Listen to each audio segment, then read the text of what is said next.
पात्रता का विकास अगर आप कर लेंगे तो आप समझिए कि वही लाभ आपको मिलेगा जो बीज को मिलता है। अंकुर तो बीज में से ही पैदा होता है ना, बीज के भीतर वृक्ष छिपा रहता है ना।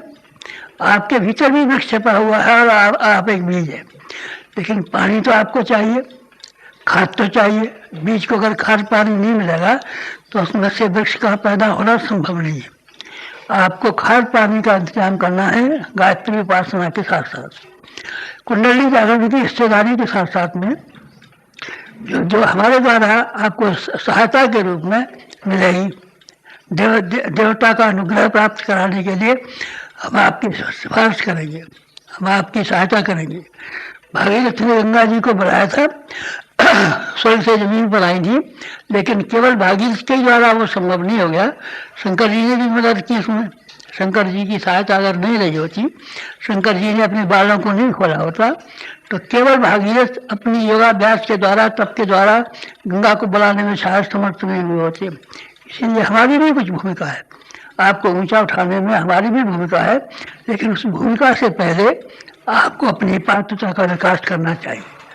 आप ये ध्यान करके रखें, जब कभी भी किसी की साधना सफल हुई है तो साधना की सफलता में व्यक्ति की पात्रता अर्थात उसका जीवन का संशोधन, अर्थात उसकी सेवा भावना, इन दोनों की चरितार्थ हुई है।